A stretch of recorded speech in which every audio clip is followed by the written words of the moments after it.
3, o caráter do cristão, a parte 2, e o versículo-chave, Salmo 42, 1 e 2. Vamos ler toda a igreja? 1, 2, 3. Como suspira a corça pelas correntes das águas, assim por ti, ó Deus, suspira a minha alma. A minha alma tem sede de Deus, do Deus vivo. Aleluia. Qual que é o alvo da lição? Mostrar que a cultura do mundo e a cultura de Cristo estão em total desarmonia. Vamos ler a leitura em classe, Mateus capítulo 5, a partir do versículo 1. Jesus, vendo a multidão, subiu a um monte e, assentando-se, aproximaram-se dele os seus discípulos e, abrindo a boca, os ensinava, dizendo, versículo 3, 1, 2, 3.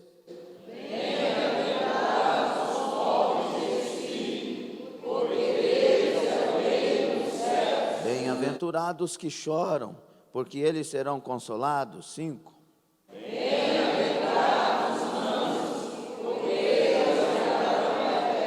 Bem-aventurados que têm fome e sede de justiça, porque eles serão fartos. Bem-aventurados misericordiosos, porque eles alcançarão misericórdia. Bem-aventurados limpos de coração, porque eles verão a Deus. Bem-aventurados pacificadores, porque eles serão chamados filhos de Deus. Bem-aventurados que sofrem perseguição por causa da justiça, porque deles é o reino dos céus. Bem-aventurados sois vós, quando nos injuriarem e perseguirem, e dizem, recebe todo mal sobre vós, por minha causa. Exultai e alegrai-vos, porque é grande o vosso galardão nos céus, porque assim perseguiram os profetas que foram antes de vós. Palavra de Deus. O Senhor seja com todos nós, tome assento. Meus irmãos, estamos diante de uma sequência deste estudo que teremos neste quadrimestre sobre o maior sermão de Jesus Cristo, o Sermão do Monte. E esse sermão, ele contrapõe muita coisa, e principalmente do nosso imaginário, das nossas culturas humanas, nos diversos lugares do mundo, mas principalmente a cultura ocidental. Nós temos uma mania de procurar felicidade nas coisas que não traz felicidade. Nós ouvimos várias vezes a respeito disso, mas continuamos colocando nas coisas que não conquistamos ainda a razão de sermos ou nos tornarmos felizes. É necessário entender as palavras do Mestre Jesus. É necessário entender as palavras de quem de fato sabe onde está o segredo de ser feliz. Uma das coisas que temos que entender também é que, olhe para cá, é que esta colocação que Jesus faz aqui parece absurda, mas é a verdade. Parece, no mínimo, esquisito, mas é a verdade. Quem está falando aqui não mente.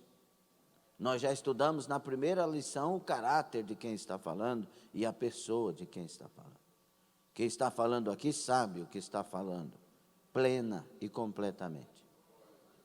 E ele não está dizendo assim, bem-aventurados os que serão bem-aventurados pobres de espírito. Não, ele está dizendo bem-aventurados. Makarios é a raiz.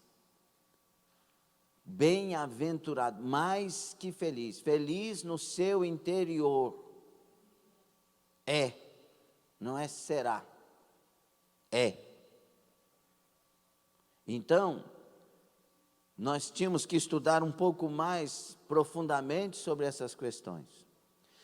Cada uma destas 9 bem-aventuranças, que na lição estão somente 8, cada uma destas, nós tínhamos que ter uma lição de 2 horas no mínimo para elas, para entendermos um pouco mais profundamente. Martin Lloyd Jones, ele escreveu um livro sobre o Sermão do Monte dessa grossura. E ainda faltou coisas para serem colocadas. E talvez a igreja de hoje precisasse ficar estudando só esse sermão para aprender a ser a igreja dos planos de Deus. Porque este sermão é a transparência cristã. É o sermão que revela quem de fato é filho de Deus. Quem de fato agrada a Deus. O que Jesus está falando neste sermão é: eu quero que vocês sejam assim. Você entendeu? Não. Jesus, o nosso mestre, Jesus, o nosso Senhor, Jesus, o nosso Salvador, Jesus, o nosso Deus, está dizendo: eu quero que vocês sejam assim, façam assim, vivam assim. Mas é muito difícil pregar sobre isso, porque nós nos tornamos loucos. Como assim, pastor? Paulo, escrevendo aos Romanos, no capítulo 1, depois confiram lá, não sei se 21 a 25 por ali, não sei, está por ali. Paulo diz assim: dizendo-se sábios, tornaram-se loucos. E nós estamos vivendo esse versículo literalmente. Nós nos achamos sábios demais. Por que é que a igreja... Eu sei que nós temos um número muito bom aqui de assistentes, de ouvintes, de alunos e etc. Muito bom com relação a muitas igrejas. Mas onde estão os outros que poderiam estar? Que estão na casa deles e poderiam vir, mas acha confortável ficar na casa deles, pensando que ser crente é ficar em casa, ouvir de casa, servir de casa. Isso é uma mentira. Ser crente é fazer parte da comunidade. Comunidade. É fazer parte do corpo. No corpo eu sou fortalecido. No corpo eu sinto segurança. No corpo eu tenho confiança. Solta esse dedo, ele cai, mas no corpo ele tem confiança. Ele está firme. Ele pode mexer, ele pode balançar, não cai. Mas fora do corpo, não. Fora do corpo tem morte. E no corpo a gente é renovado, é fortalecido. Uma das coisas que o diabo faz é, muitas pessoas estando no corpo pensando que não estão. Aí é outro problema. Já viu a pessoa que tem medo de elevador? Claustrofobia, é isso? Tem medo de elevador, chega no parece que ele pensa que o elevador vai cair, fica imaginando que vai cair. Está solto. Não, está segurando com um cabo de aço. Foi verificado isso para colocar, os engenheiros colocaram ali porque tem segurança acima do normal. Não, mas só pode 800 quilos, mas só pode 800, mas lá na verdade pode até 1000. Porque tem uma segurança acima. No corpo a gente tem uma segurança acima. Mas tem gente que vem na igreja e se acha excluído, e daqui um pouco não vai estar na igreja, porque está se achando excluído. Alguns aqui já pensaram isso. É de fato ou não é? Você acha excluído, então você não tem segurança no lugar. Ué. Agora, entre e se ache incluído para você ver. É diferente. Então, o inimigo usa muito disso contra as pessoas. Mas nós queremos ser amados. A gente quer ser segurado, a gente quer ser amparado. E Jesus está falando algumas coisas aqui que não é assim. E Ele vai falar para nós coisas irmãos, que parece uma contradição da nossa expectativa e parece uma agressão à nossa inteligência, porque nós já estamos loucos. A sabedoria verdadeira não é aquela do que sabe tudo, mas é daquele que depende em tudo de Deus. Isso é sabedoria. O sermão do monte ensina sabedoria. A sabedoria de viver em Cristo, por Cristo e para Cristo. A sabedoria de ser chamado filho de Deus e, de fato, ser de Deus e experimentar as coisas de Deus. Experimentar o reino de Deus.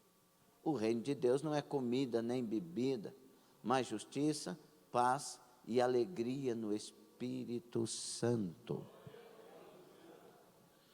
Então, irmãos, esse mundo ainda acha que a verdadeira felicidade vem da popularidade, da riqueza, do sucesso, da beleza física, mas Jesus vira tudo isso de cabeça para baixo. Não é. E não é mesmo. Tem gente nos palácios ricos, milionários, suicidando. Tem gente que casou com as pessoas mais bonitas que a gente imagina enquanto seres humanos na terra. Artistas, atrizes, pessoas famosas, casou com fulano de tal, casou com príncipe tal, casou com o rei, casou com o sheik, casou com não sei mais quem. Estão infelizes.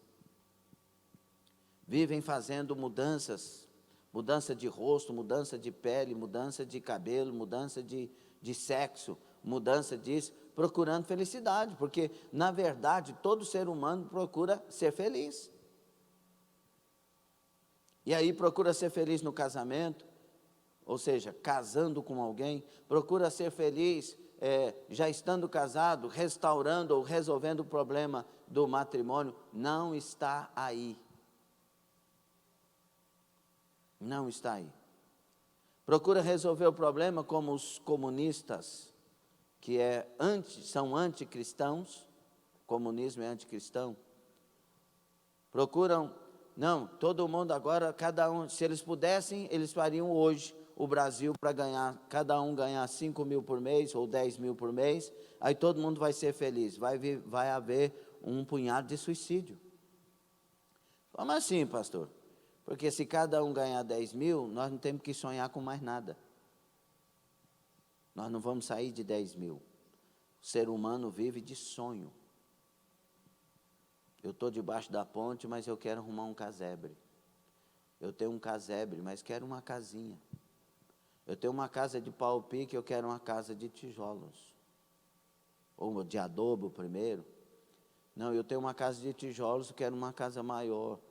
Eu tenho um carro de 93, eu quero um carro de pelo menos 2.000. São sonhos. E a gente trabalha por isso. E a gente gasta, soa por isso. Mas se a gente ganhar 10 mil, vai sonhar para quê? Com o quê? Entende o socialismo que mata os sonhos? O ser humano vive de sonho, de planejamento, de querer crescer. A gente tem que sempre ter a esperança de chegar num lugar melhor. Vocês estão entendendo, sim ou não? Concorda ou discorda? Então, a verdadeira alegria, meu irmão,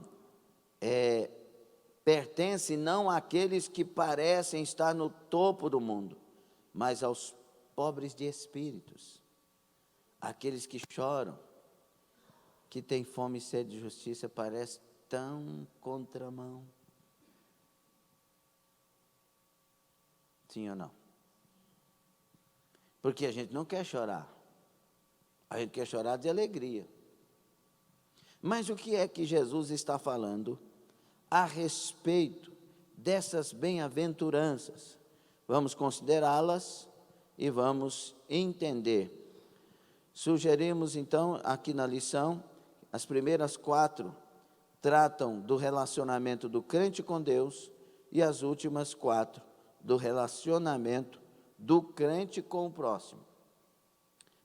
As primeiras 4 é relacionamento de quem? Mais uma vez. Então individualiza isso e fala. Diga, as primeiras 4 diz respeito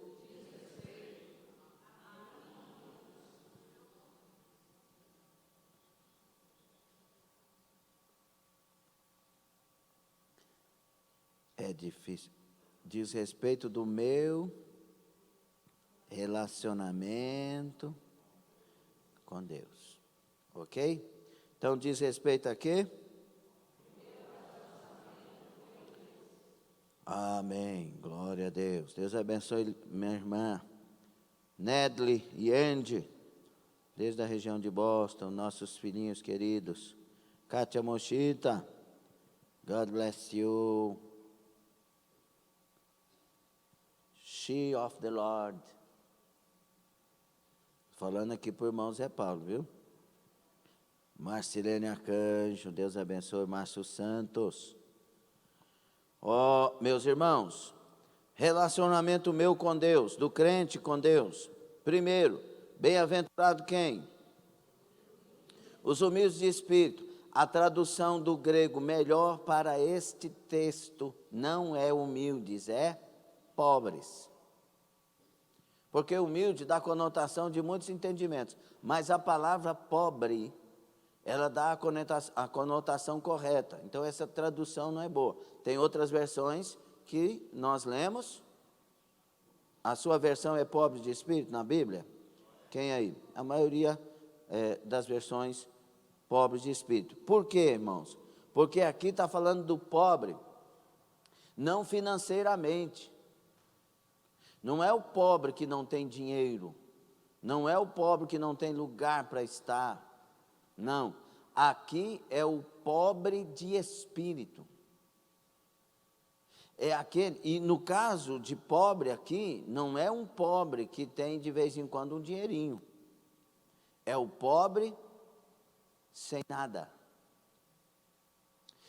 E esta é a bem-aventurança base de todas as demais. Assim como você vai estudar sobre o fruto do Espírito. O fruto do Espírito é o quê? O primeiro, amor. Por que começa com amor? Porque o amor é a base de tudo.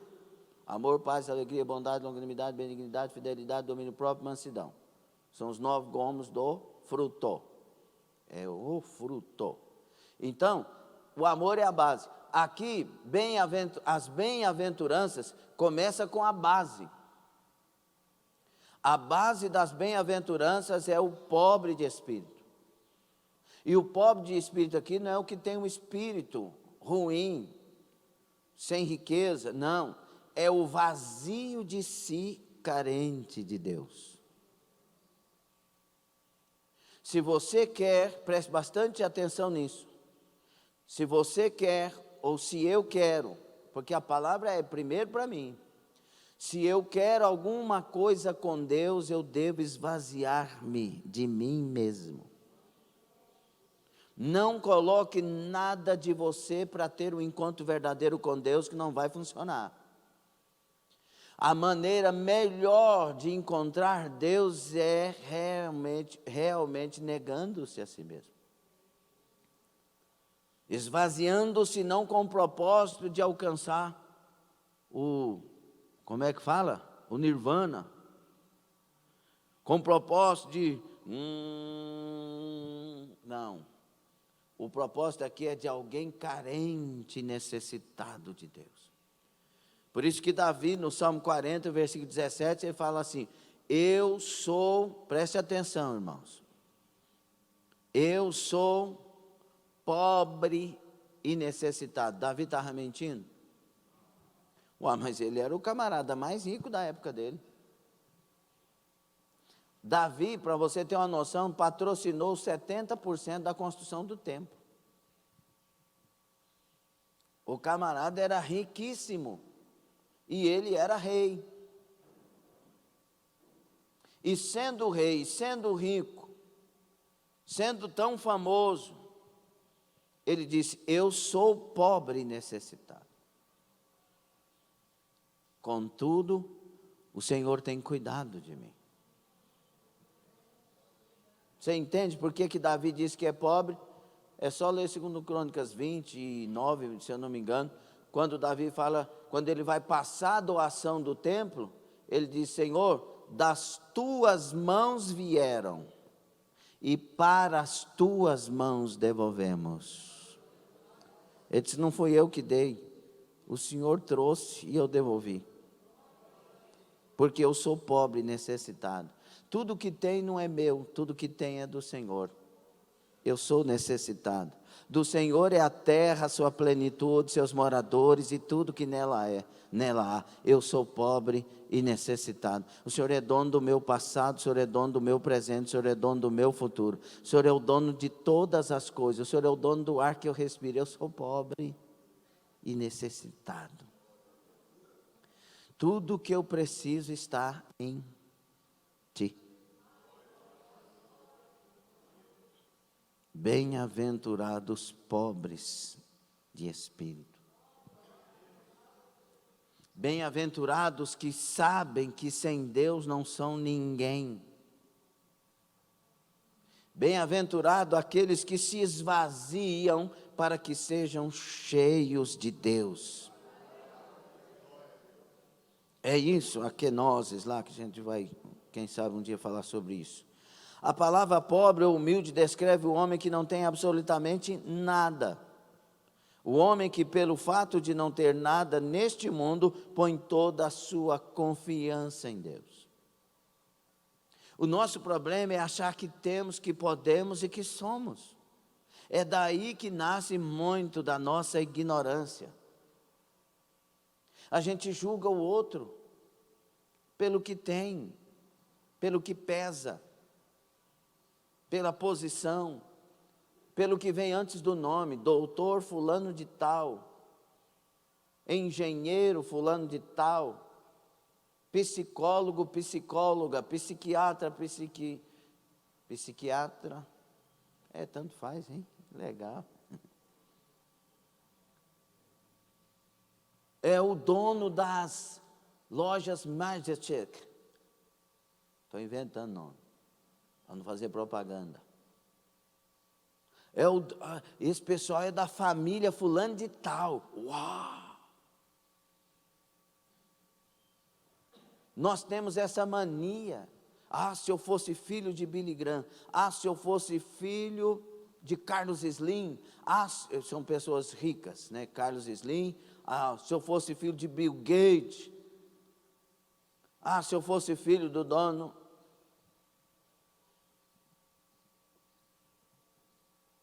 Bem-aventurados pobres de espírito. Porque se eu não me amparar ou ancorar nessas coisas, eu vou ancorar em Deus. Eu vou me amparar em Deus. Se eu encontrar Ele.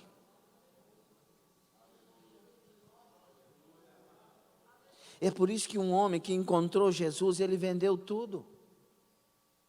Ele fez o caminho contrário daquilo que a gente diz que é a felicidade. Ele vendeu tudo que tinha por causa do tesouro daquela terra. Então nós poderíamos dizer: bem-aventurado aqueles que deixam tudo por causa de Jesus. E deixar tudo, meus irmãos, não é você vender e dar para os outros, como Jesus disse ao jovem rico. Jesus disse aquelas palavras ao jovem rico, de Lucas 10, 17 a 22, porque o jovem rico idolatrava o que tinha. Mas Jesus não disse isso a Davi, o rico, a Salomão, o milionário, o arquimilionário. Jesus não disse isso a João, que tinha muitos recursos, o discípulo do amor. Por que disse ao jovem rico? Idolatria. Agora tem gente que tem muito e parece não ter nada. Vou usar um exemplo aqui, talvez grosseiro, mas talvez vocês vão entender por quê. Mas, por exemplo, vocês conhecem o Vicente, dono do Supervi? Quem conhece o Vicente? Tem cara de rico? O tanto de gente falou não. Tem cara de exaltado?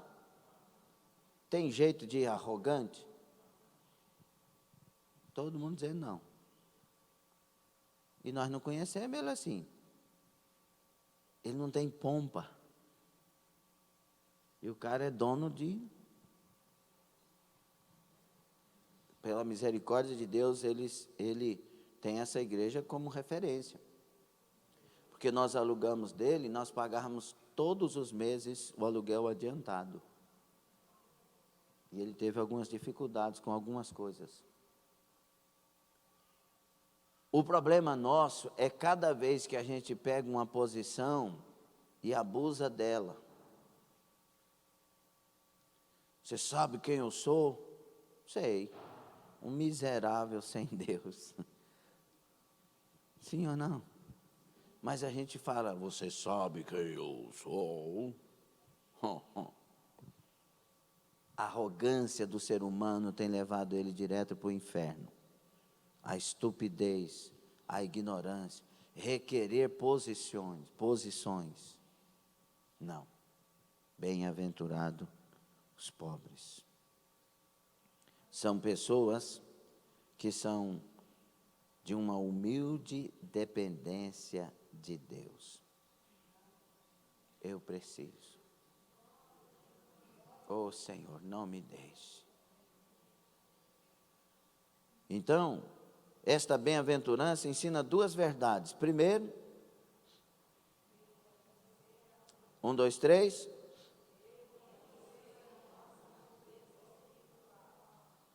Reconhecer a nossa pobreza espiritual.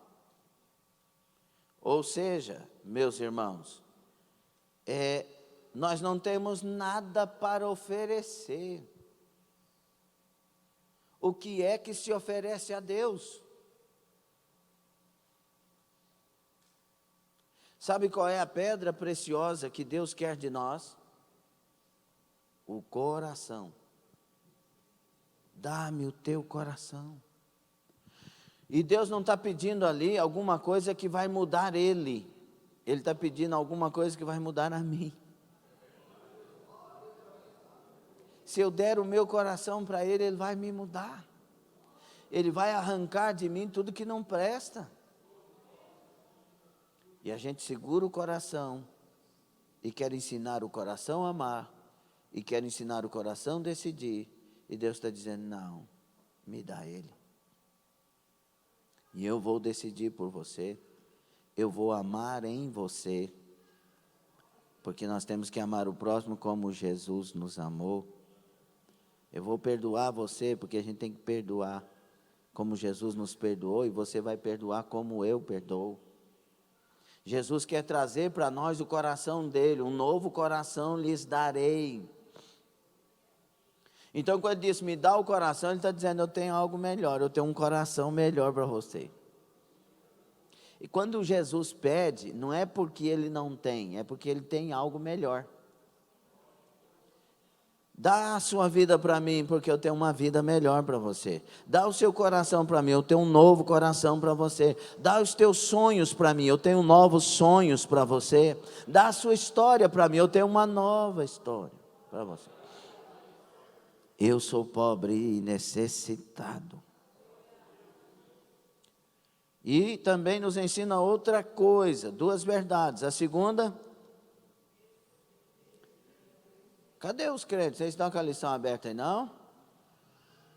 Primeiro tópico, o relacionamento do crente com Deus. Primeiro subtópico, os humildes de espírito. E dentro dos humildes de espírito, primeira coisa que nós aprendemos entre duas verdades, qual é? Segunda coisa, está aí no versículo 3, com a Bíblia aberta, versículo 3, a parte B. Bem-aventurados os pobres de espírito, por quê? Não está dizendo que eles vão receber, está dizendo que se eu for, eu tenho. Deles é, não é uma coisa futura.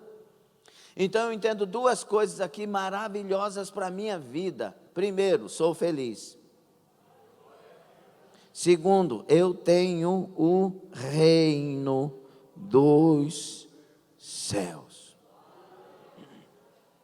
Reino de Deus, reino dos céus, mesma coisa. Eu tenho um reino dos céus. E que jeito que eu tenho um reino dos céus? Não sei se vai falar aqui. Eu tenho um reino dos céus, primeiro, porque eu vou morar lá. Prestem atenção. Primeiro, porque? Diga, eu vou morar lá. Segundo, porque Ele está dentro de mim. Seja feita a tua vontade, assim na terra como é no céu. O reino dos céus está em mim na terra. E eu sou um bem-aventurado. Feliz é o crente que reconhece sua pobreza espiritual, sua dependência de Deus. Tudo isso aqui é para que eu possa experimentar as demais. Se eu não esvaziar de mim mesmo, eu não vou conseguir chorar como Jesus fala que eu tenho que chorar. Eu não vou conseguir ser manso como Ele fala. Eu não vou conseguir ter fome e sede de justiça como Ele fala. Eu não vou conseguir ser misericordioso porque eu estou cheio de mim. Agora, sem mim, Jesus estará em mim. Conhece? Lembra do que Paulo falou? Já não vivo eu. Então, qual que é a riqueza maior de um cristão? Quando Cristo vive nele. Como que é Cristo viver nele? Ser visto através dele, nos sentimentos, no pensamento, nas atitudes. Isso para este século parece um absurdo, mas é o que Deus faz quando nos convertemos. E aí vem a segunda bem-aventurança. Qual que é? Bem-aventurado. Esta é uma bem-aventurança estranha. John Stott diz assim: felizes os infelizes. Mas é isso. O que é que Deus quis dizer com a questão de chorar? Deus está dizendo que é bem-aventurado aquele que vive de velório em velório. Bem-aventurado aquele que vive de desgraça em desgraça, de perda em perda. Será que é isso que Deus está falando conosco? Não, Ele está falando, bem-aventurado os quebrantados. Bem-aventurados os sensíveis para as coisas. Jesus chegou diante de Jerusalém e o Jesus que nós conhecemos chorou. Jesus chegou diante de uma situação que ele tinha o poder e sabia que ia resolvê-la, a morte de Lázaro. E Maria, quando chorou, Jesus, 11:35 de João, chorou. Ele chorou sabendo que ia fazer o milagre, mas ele entendeu a dor daquela pessoa. A gente tem que aprender a ser mais quebrantado. Quem já assistiu aquele filme O Último Homem, Até o Último Homem? Ontem eu vi o pedacinho final dele, vai lá chorar de novo. Aquele camarada foi um bem-aventurado em tudo. Os camaradas do exército criticando, falando um punhado de ofensa, ele dava um sorriso. Mas não era um sorriso maroto de alguém que estava condenando os outros, não. É porque ele estava puro. Simples. Foi muito bem interpretado, né? Porque depois você vai ver o relato do próprio, que foi o herói dessa batalha. Mas ele lá, ignorado por todos, não sei o quê, e todo mundo ignorando, ele salvou a todos. E o respeito que ele foi depois que ele recebeu. E ele foi um bem-aventurado, morreu com 80 e tantos anos, feliz por ter feito o que fez. Quando a gente vive para a glória de Deus, a gente morre feliz por ter feito o que fizemos.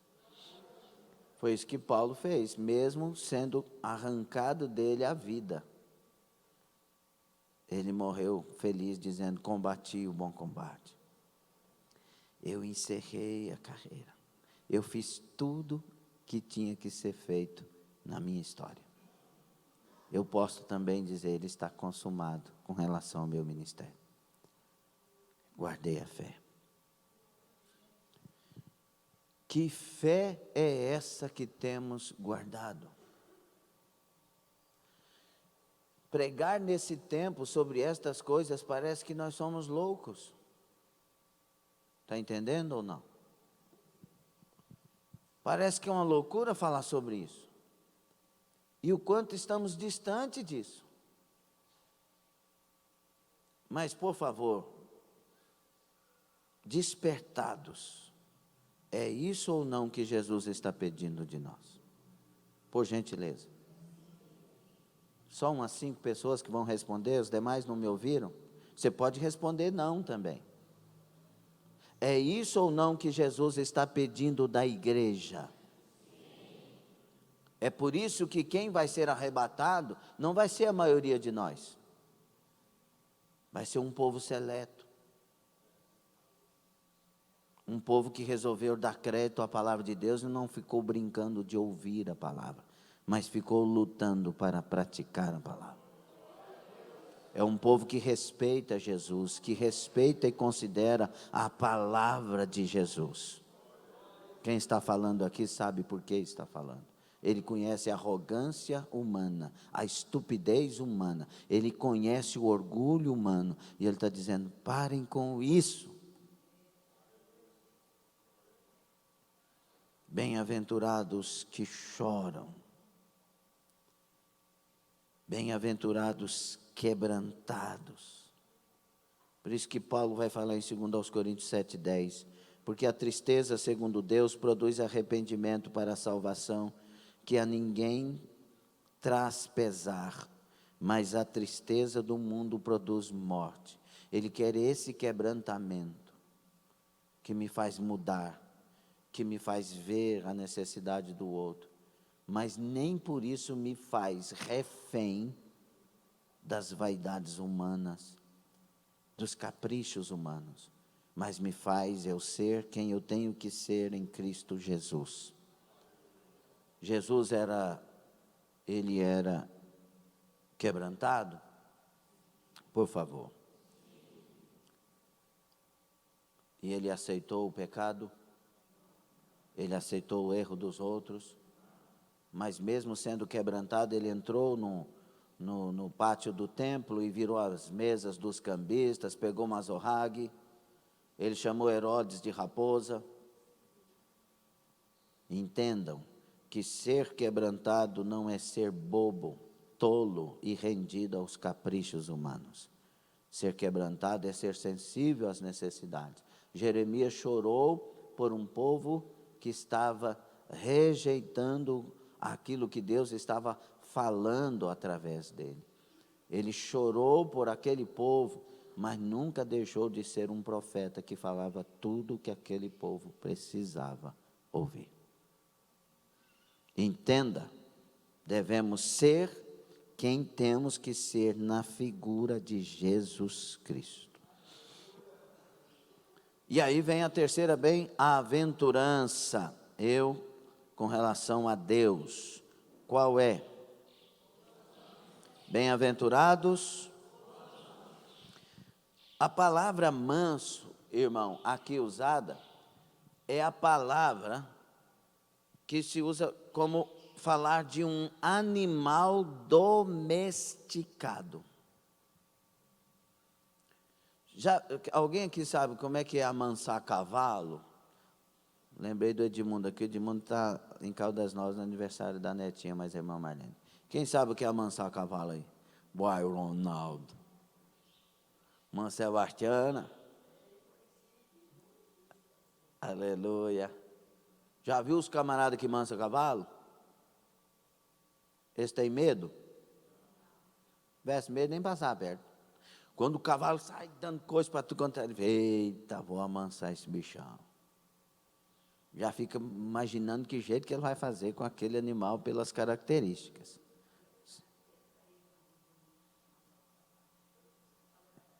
bravo. Amém. Cadê o Zé Iron aqui? Está aqui não? Ê, Zé Iron. Cadê, uai? Presbítero. O que você está falando, uai? Ó, o Clésio tinha que ter trazido aqui o Zé Iron, sim ou não, irmãos? Aí todo mundo está falando. Irmão, o animal, ele é um bicho mesmo. Mas aí o cara sobe, vai, domina, faz sei o quê, põe a cordinha, vai virar para cá, vai mas não sei o quê, daqui a pouco ele se torna domesticado. Aí vira aquele cavalo mais manso. Esse aqui está manso, pode subir. Eu já subi nos cavalos que disparou comigo. Meu tio tinha um cavalo chamado Pereira, nossa família é Pereira. Subi no bicho, só parei com um travessão. Um galho de árvore. E ele sumiu. Uma vez caí num cavalo que ele passou em cima de mim, eu passei em cima dele, ele passou em cima de mim e eu passei em cima dele, caí no meio das pernas do bicho. Estava com arreio, não consegui tirar do estribo. Tem a marca até hoje aqui assim, ó, limpou. Mas aqui está falando de gente. E sabia que é mais fácil domesticar certos cavalos do que certas pessoas? Se é fácil de domesticar?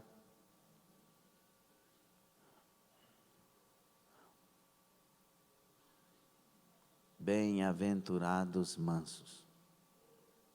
Moisés foi domesticado do ponto de vista humano, do ponto de vista de que Deus queria um servo. O homem bravo, que matou e enterrou na areia, se tornou o homem mais manso da face da terra. Crente, quando mata e enterra, pode esperar o deserto. E não adianta espernear no deserto, não. E enquanto não ficar manso, não sai do deserto. Moisés fez isso e foi levado 40 anos para o deserto. O camarada das artes, da ciência, do conhecimento, o formado em Harvard, se fosse hoje. Porque ele foi formado na melhor cultura, na potência mundial da época, no melhor lugar. Aí Deus falou, não, você está sabendo muito e está vivendo muito pouco, que é ser gente. Aí levou para o deserto. Irmão, a faculdade forma nossas vidas como pessoas intelectuais, inteligentes, profissionais, etc. Mas é a vida que nos ensina a ser gente. Por isso que muitas vezes os nossos pais querem nos dar conselho, mas gente, porque vê que eles não entendem de computador, das últimas novidades, da inteligência artificial, e que não sabe da nanotecnologia, que não sabe disso, daquilo, então ele não pode nos aconselhar. Seu pai não tem que saber dessas coisas, seu pai tem que saber da vida, porque dessas coisas os professores vão te ensinar. Da vida, seu pai, sua mãe e as pessoas especiais vão te ensinar. E a gente tem mania de não querer ouvir, não é verdade? Então, meus irmãos, Moisés foi treinado para ser manso no deserto. Vira para o seu irmão aí, ó, comecei com vira. Vira para o seu irmão aí e diga assim, aprecia o deserto. Aprenda no deserto. Por que bem-aventurados os que choram? Eles serão consolados. Por que bem-aventurados os mansos? Porque eles herdarão a terra. Eles herdam. O testemunho de Jeová pega isso aqui e fala que a terra será herdada pelos os servos de Deus. Mas aí eles ignoram o que Pedro diz, que a terra será destruída. Os elementos ardendo em chama se desfarão. Esse herdar aqui, a terra, não é morar nela eternamente. Ah, mas eles serão rei nessa terra, hein? O manso vive. O manso sabe agir. Lembra do último homem novamente? Ele foi manso? Sim ou não? E Jesus disse assim em Mateus 11, 29, aprendei de mim. Eita, nós temos referência, hein? Agora, que Jesus manso era esse? Como que era essa mansidão? Ele era dominado pelo Espírito.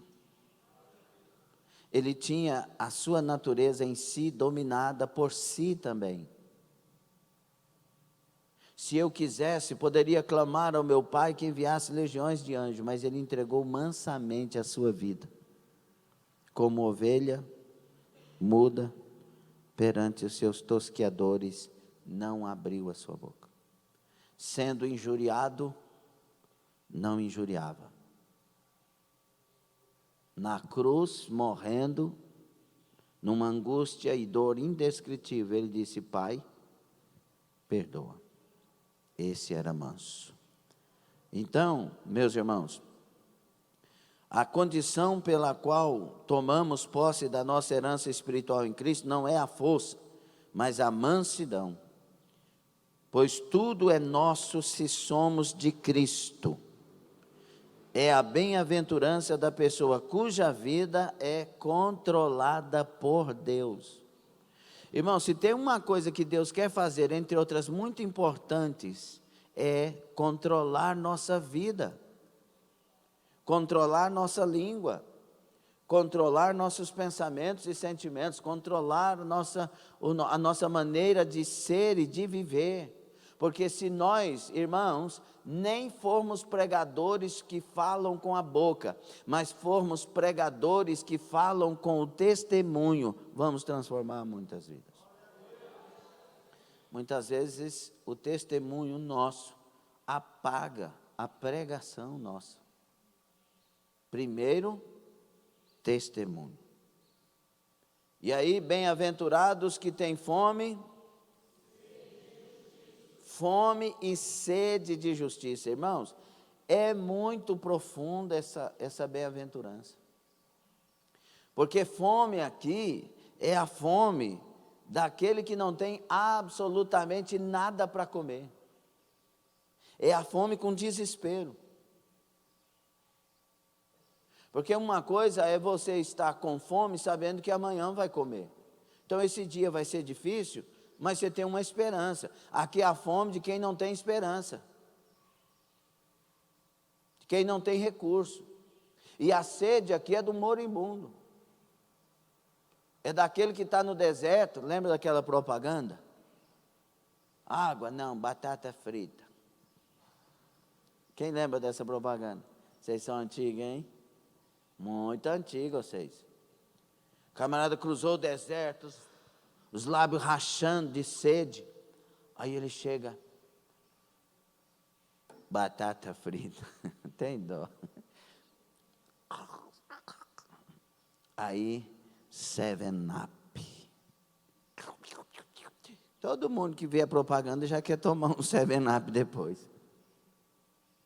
Aqui está falando de um moribundo que está cruzando um deserto, os lábios estão rachados e ele não sabe onde achar água. Bem-aventurados que têm fome e sede de justiça.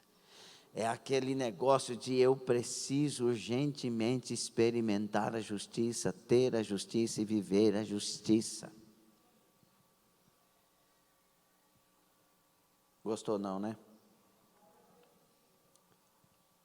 Quando desejamos justiça, é quando um homem morrendo no deserto deseja comer e beber. Qual é a natureza dessa justiça? Primeiro, 1, 2, 3. É o caráter e a conduta do crente que deve agradar a Deus.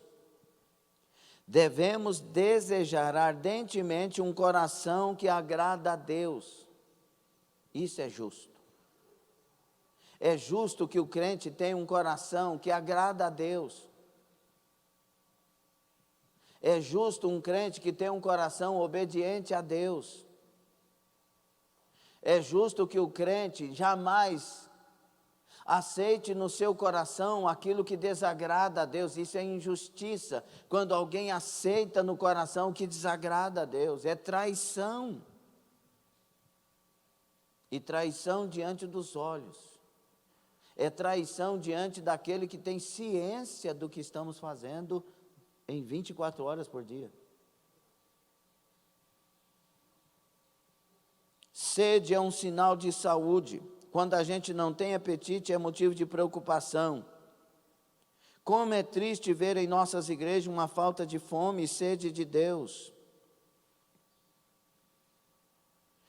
Parece que nós estamos servindo a Deus por obrigação, por medo de perder, porque o tempo está difícil. Deus não quer esse tipo de gente.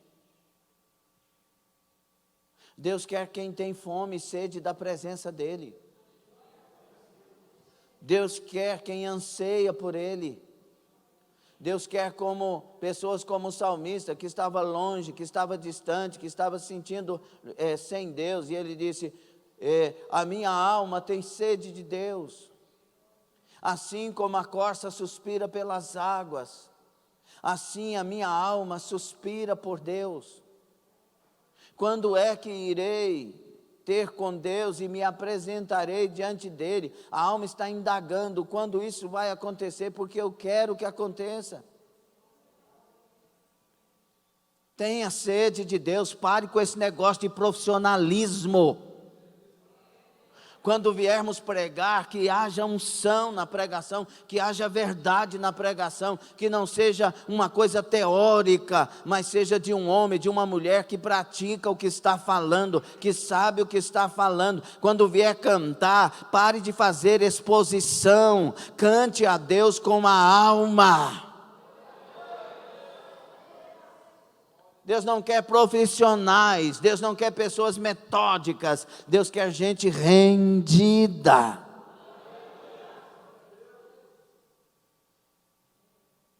É por isso que a gente olha demais para o defeito dos outros e quer sair da igreja. Irmão, por favor, preste bastante atenção, essa igreja aqui não é perfeita, tem defeito. Toda e qualquer igreja que você for, tem defeito, tem erros, tem falhas. Vamos julgar, como eu digo, vamos julgar a igreja de Jesus então? Já que você é tão inteligente, tão santo, tão especial, vamos julgar a igreja de Jesus? O tesoureiro roubava. Sim ou não? Tinha dois lá que queriam primazia entre os outros, um sentar à direita, outro à esquerda, e aí a mãe ainda no meio para fazer isso acontecer. Sim ou não? Tinha um lá que queria mandar fogo numa aldeia para queimar, porque não aceitaram que eles dormissem na aldeia dos samaritanos. Sim ou não? E outros tantos. Um querendo ser maior do que o outro. Quem é o maior entre nós? Jesus olha para aquilo e põe uma criança no meio deles. Quem não for como uma dessa criança não vai entrar no reino, não. E isso não tem no meio de nós? Tinha na igreja de Jesus, não vai ter no meio de nós? Por que tinha na igreja de Jesus? Porque enquanto não converter, vai ter isso. Mas depois esses homens vão converter, com exceção de Judas. Enquanto as pessoas não converterem, vai acontecer um punhado de coisas no meio de nós. Pastor, então não quero ir para a igreja. Então você vai ser condenado. É aqui que você mostra que verdadeiramente ama. É aqui que você mostra que verdadeiramente perdoa. É aqui que você mostra que verdadeiramente Deus está acima de tudo na sua vida. É aqui que você mostra que verdadeiramente quer ser exemplo para a glória e honra e louvor e exaltação do nome de Jesus. Ou não? Estou mudando de igreja porque aqui tem um povo. Não entendeu nada. Bem-aventurado quem tem fome e sede de justiça. Quem quer comer, corre para a mesa. Repitam isso. fala que isso é mentira. Você tem fome de Deus? Você tem fome de Deus? Corra para Deus. Ele está disponível. Você tem sede de Deus? Corra para Deus. Quem tem sede, venha a mim e beba. Managaraka Masai. Você só vai priorizar aquilo que de fato ama e quer. Vira para o seu irmão e diga: você só vai priorizar aquilo que de fato ama e deseja. Repita a frase para outra pessoa.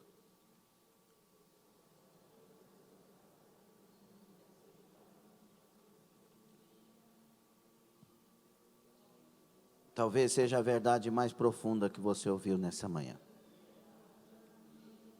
Então tem a justiça moral e tem a justiça social. Amós 8, 5 e 6 diz: procedendo dolosamente com balanças enganadoras, para comprarmos os pobres por dinheiro e os necessitados por um par de sandália. Como assim? O povo de Deus muitas vezes fez isso. Nós temos que olhar e ter fome de que a justiça social seja vista. Nós não podemos pisar o pobre, nós não podemos desprezar o necessitado, nós não podemos virar as costas para o necessitado. Acima de tudo isso, temos que ser dirigidos por Deus. Por que o senhor fala isso? Porque Deus não deu nada ao pródigo, porque nada para o pródigo é sinônimo de cura. Deus deu tudo para Jacó, porque tudo para Jacó era sinônimo de cura. Então o modus operandi de Deus é segundo o que Ele vê dentro de nós. Deixa Deus agir, mas não folgue com a injustiça. Esse é o amor que agrada a Deus. Amém? Demonstramos fome dessa justiça quando buscamos a libertação dos oprimidos e a promoção de direitos humanos, não como essa agenda louca e morta do comunismo. Que os direitos humanos, na verdade, é o desprezar e as pessoas não percebem isso. Que os direitos humanos é só para levantar uma turma para brigar com a outra e destruir as sociedades. Irmão, eu não estou nem aí se alguém é preto, se alguém é branco, se alguém é mameluco, se alguém é amarelo. Nós somos todos irmãos. Não interessa negócio de cor, não. Interessa que todo mundo é irmão, que todo mundo é abençoado, que todo mundo é de Deus e que Deus salva todo mundo e que Deus não faz acepção de pessoas. Para que ficar levantando coisa que só divide as sociedades, as classes? Dia da consciência negra, eu sou contra isso. Tem dia da consciência branca? Para que isso? Nós não podemos ter essas coisas, nós somos iguais, então não tem que ter coisas. Vocês entendem o que eu estou falando? Ou vai ter alguém dizendo que eu sou preconceituoso? Pelo amor de Deus. Não tem que ter essas coisas, nós já somos iguais, não inventa coisa. Eu e você somos iguais. Para Deus não tem macho, não tem fêmea, não tem grego, não tem troiano, não tem pernambucano, não tem baiano, não tem goiano. Para Deus tem gente, e nós somos gente. Para Deus não tem índio, para Deus não tem pessoas urbanas. Para Deus é tudo gente, é tudo amado, e todos têm que viver junto em plena santa comunhão. Esse é o relacionamento meu com Deus. Eu tenho que ter fome das coisas que de fato são honestas, justas, corretas, e glorificam a Deus e beneficia meus irmãos. Isso sim, isso sim. Glória a Deus. Então, como que nós queremos comunhão com Deus sem querer buscar de Deus isso para nós? Eu tenho fome de Deus, mas essa fome sua tem te feito fazer o quê? Viver como? Qual é o teor das nossas orações diante de Deus com relação a isto, que é comunhão com Deus? é relacionamento com Deus. Não existe conhecer sem relacionamento. Prossigamos, como é que fala? Amós 6,3. Conheçamos e prossigamos em conhecer a Deus. Nós temos que, o relacionamento aqui não é, eu ouvi isso esse dia, achei muito interessante a forma que o pastor colocou no CPA, não é primeiro conhecer a palavra, é conhecer Deus. E aí vem 8,32 de João, ele usou lá, e conhecereis a... Qual que é o segredo ali? Não, é conhecer. Conhecer, experienciar a verdade, viver a verdade, colocá-la em prática. É isso que me dá relacionamento, quando eu começo a andar com Deus, olhando para Ele, querendo fazer conforme a vontade dEle. Querendo atender a vontade dEle, o propósito dEle, o querer dEle, a santidade dEle, a glória para Ele, a exaltação para Ele. Eu vivo para Ele, através dEle. Vocês estão vivos? Eu acabei de dizer que eu vivo para Ele, para a glória dEle. Isso deve exaltar o nome dEle. Pare de viver o seu mundo, vamos entrar no mundo de Deus, o tempo é esse, nós temos que entrar no mundo de Deus, saia desse mundeco falido seu, e entra para o mundo de Deus, o mundo da comunhão, o mundo da relação, do relacionamento com Deus. E aí vem o relacionamento do crente com o seu próximo. Se eu tenho esse relacionamento com Deus, primeiro esvaziando e sendo pobre de espírito, necessitado de Deus, querendo tudo dele em mim, eu vou ser misericordioso. Porque eu não quero perder aquilo que Deus me deu. Bem-aventurados misericordiosos. Bem-aventurados misericordiosos, porque eles alcançarão misericórdia. Eu quero a misericórdia de Deus. Eu não sou salvo porque eu sou alguma coisa, eu sou salvo porque Ele é tudo, Jesus é tudo. Eu sou salvo porque Ele me deu o seu favor, Ele me deu a sua bondade, Ele me deu a sua misericórdia. Eu não quero perder, eu tenho que ter misericórdia dos outros e tenho que ser por amor e por prazer, para que a misericórdia dEle também venha, esteja sobre mim. Eu preciso da misericórdia de Deus desesperadamente.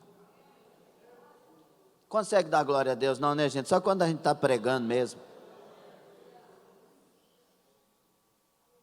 Que igreja morta de hoje, irmãos. Nós temos que ter vida, nós temos que ter coro de alegria, disposição de adoração, nós temos que deixar a hipocrisia de lado e ser gente que presta para levar ou levantar a Deus a adoração sincera, porque adorar não é cantar, adorar não é levantar, adorar é viver para a glória de Deus.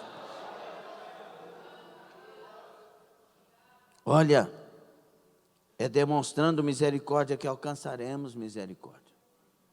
Misericórdia vem do coração, vem das entranhas, vem de dentro. Quando você vê Saddam Hussein morrendo enforcado, tem que ter misericórdia. Não, mas ele foi um déspota, um maligno, um homem e não sei o quê. Mas não tem que ter misericórdia. Talvez diante de Deus nós somos Saddam Husseins, tendo como fazer o bem, fazendo o mal, tendo como ter misericórdia e não tendo, matando a fé de muitos irmãos, com palavras, com fofocas. Irmão, o fofoqueiro, se não consertar, vai para o inferno de cabeça para baixo. Tem matado pessoas com a língua. Então nós somos talvez pior do que Saddam Hussein, porque na cultura dele, fazer o que ele fez talvez fosse normal, mas na nossa cultura não. Na nossa cultura primeiro é o amor, a misericórdia, a mansidão, é o quebrantamento. Por isso, Se eu tiver um relacionamento com Deus, além de misericordioso, eu poderei ser limpo de coração. Para que guardar sujeira no coração? Falei um pouco já sobre coração. Para que ficar alimentando ódio, rancor, o que outro... Por que a gente não se enche de tantas palavras de vida que Deus nos deu? Por que o que reina em nós não é o correto? Porque o que reina aqui não é o correto.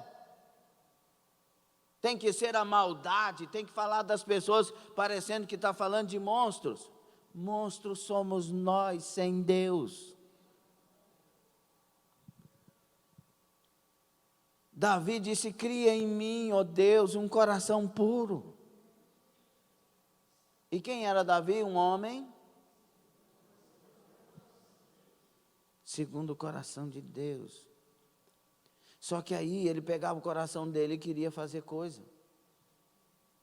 Ele pegava as vaidades dele e queria sair do trilho de Deus. E nas vezes que ele deixou de ser segundo o coração de Deus, só prejuízos. Que sejamos segundo o coração de Deus. Pare de olhar para os exemplos de morte. Olhe para o exemplo de vida. E esse exemplo tem nome: Jesus Cristo. Baracuma Samai. Bem-aventurado, irmão, aquele que não entrega a sua alma à falsidade, que não entrega a sua alma à vaidade. Bem-aventurado quem tem coração sincero. Coração puro é o coração sincero, sem cera, sem disfarce. Um coração limpo. Ah, mas você vai deixar desse jeito? E por que eu não deixaria? É Deus o juiz de toda a terra. A minha parte é perdoar. E aí, bem-aventurados pacificadores. Irmãos, quantas pessoas arrumando guerra entre irmãos, entre igreja. Ah, o pastor falou isso. Por que o pastor... Aí eu acho que o pastor... Ah, eu penso que o pastor... Ah, a pastora falou aqui. Por que não sei o quê? Ah, o líder de departamento falou aqui, eu não gostei. O outro falou, também não quis. Ah, não sei o quê. Aí fala com o outro, falou, eu também estou pensando. E ah, não sei o quê.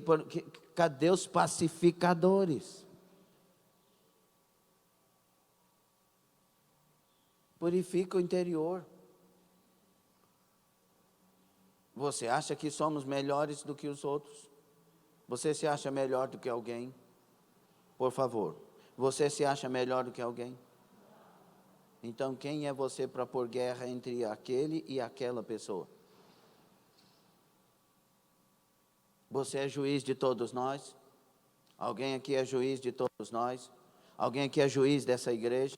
Juiz do modus operandi dessa igreja, o modo operandi dessa igreja? Você é juiz? Você é juiz para analisar a forma de igreja que não deve ser assim? Ou você é uma ovelha que quer agradar a Deus e ser pacificador?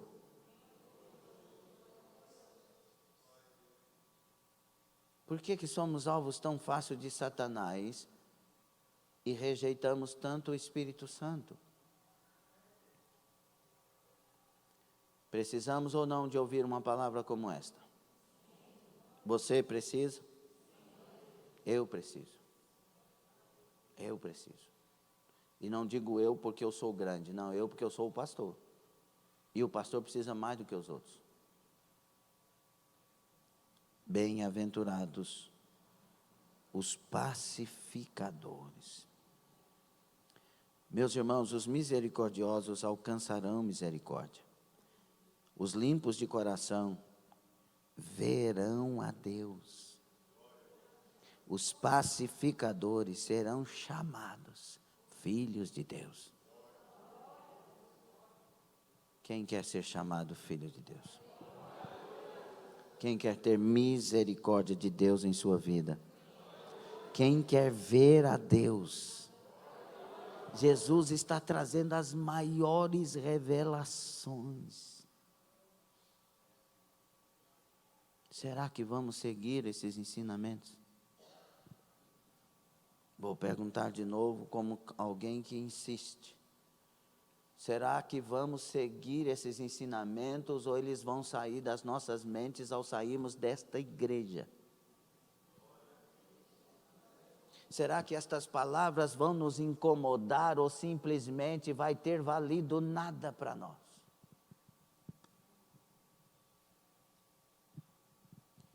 O problema nosso é que muitas vezes a gente não tem um relacionamento com Deus, por isso quer manter relacionamento com pessoas debaixo de falsidade e de maneiras erradas de ser. Mas se tivermos um relacionamento com Deus, não tem como não ser misericordioso, limpo de coração e pacificador. Por isso a Bíblia diz, segui a paz com todos, e a santificação sem a qual ninguém verá o Senhor. Por isso a palavra de Deus, quando depender de vós, tendes paz com todos. Por isso que a Bíblia não nos diz, pague o mal com. Ela diz, pague o mal com o bem. A Bíblia não diz, se bater numa face, dê um soco na outra, do camarada. Ela diz isso? Ela diz, ofereça a outra. Parece uma loucura e parece um conselho para covardes. Se alguém me bater, vai levar. Não é assim que nós aprendemos na nossa cultura? Jesus disse, vocês ouviram isso, mas não é assim. Dê a outra face. Ande a segunda milha. Pastor, Deus está ensinando a gente a ser bobo.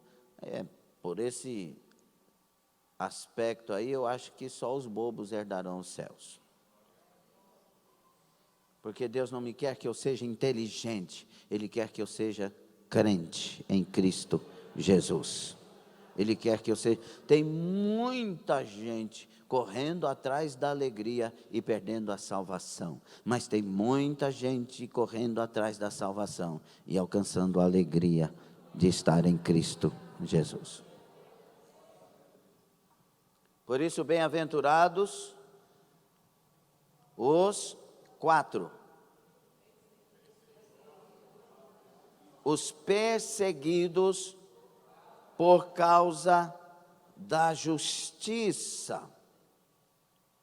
E aí vem um outro paradoxo, né? Porque o Senhor nunca disse que seria ser fácil ser crente, mas está falando que a gente vai ser feliz.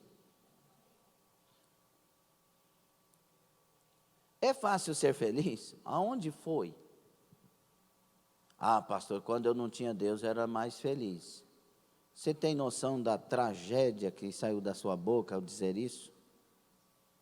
Como que alguém pode dizer que é feliz estando condenado ao inferno? Como alguém pode dizer que é feliz sem saber do seu futuro, sabendo que pode morrer a qualquer momento? Isso é felicidade ou ilusão?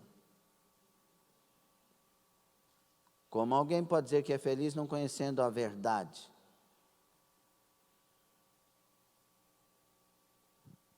Bem-aventurados os perseguidos por causa da justiça. Quando alguém, irmãos, nos perseguir, temos que dar glória. É o caso de Martim Lutero.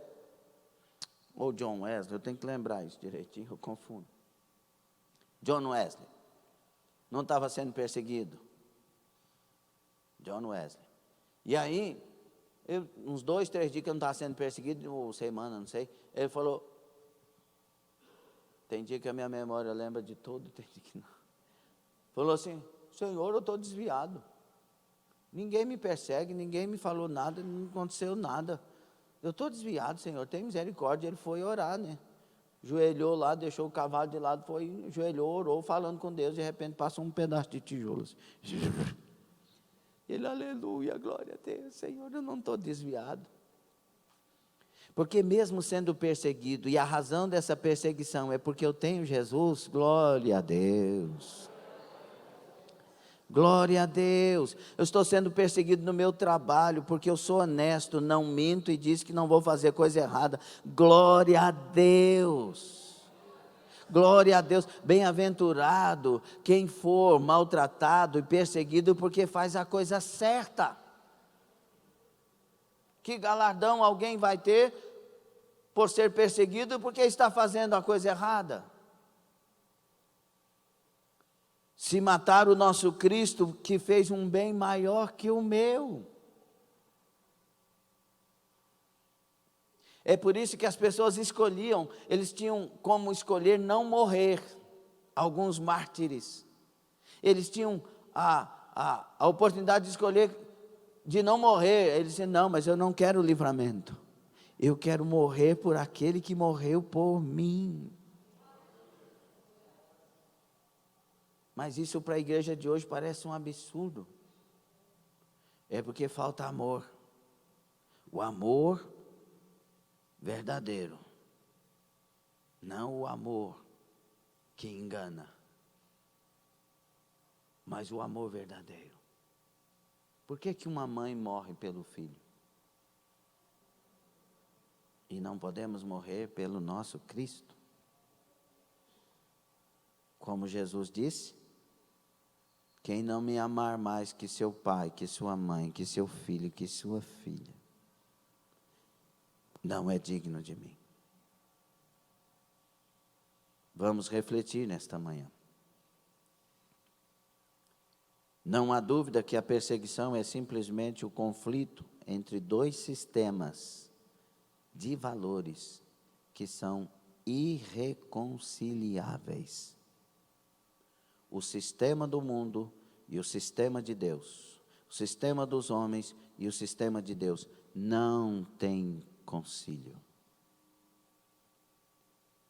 São irreconciliáveis. Na verdade, essa palavra irreconciliáveis, eu acho que deveria ser outra palavra. Eles são incomunicáveis. Porque eles nunca foram juntos. Desde que o homem caiu no jardim, nunca foi junto. Os sistemas mudaram. Se somos de Deus, somos convertidos ao mundo de Deus. Nesse mundo vive as pessoas que glorificam a Jesus Cristo. E são estas pessoas que serão arrebatadas nesses dias. Lamarusha karamakasamar. A trombeta do Senhor soará por esses dias. O Senhor levantará, esteviará, subirá a sua igreja, Ele está olhando para a igreja e dizendo, não vai sofrer mais, eu vou arrancar o meu povo da terra, daí Kobarassamai. Está chegando a hora, bem-aventurado aqueles que amam a volta do Senhor e se preparam para serem arrebatados. Rakarimbare Hanamasu Ramakandarai. Fique sobre os pés. Kanasu Rebanarakas. Aleluia. Teríamos tantas outras coisas para falar. Mas aquele que escolhe servir a Deus padecerá perseguições. Tem que sofrer o bom combate como soldado de Cristo. É uma guerra, mas será um bem-aventurado. Terá o Senhor com ele e com ela todos os dias da sua vida. Amém? Curve a sua cabeça. Hebreus 11, 36 a 38. Outros, por sua vez, passaram pela prova de escárnios e açoites. Sim, até de algemas e prisões. Foram apedrejados, provados, cerrados pelo meio, mortos ao fio da espada.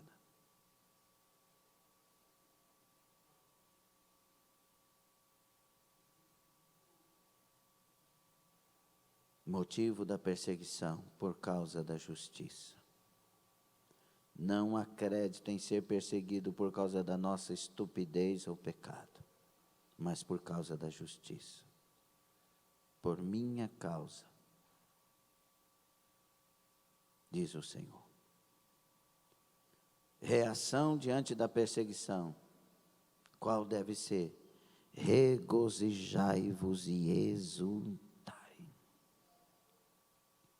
Prêmio pela perseguição, grande é o vosso galardão.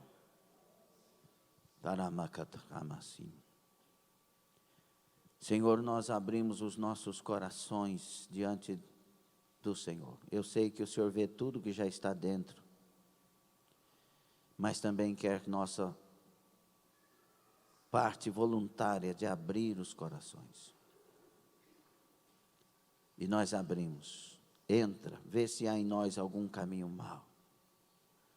Tira de nós, Senhor, o que perdemos e estava em nós e veio de Ti.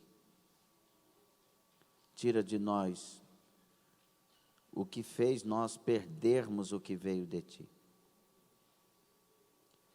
Tira de nós, Senhor, e traga o primeiro amor de volta. Nos ajude a voltar ao início de tudo. Nos ajude a voltar à inocência. Nos ajude a voltar à pureza. Meu Deus, tira o pecado do meio de nós. Senhor, essa pessoa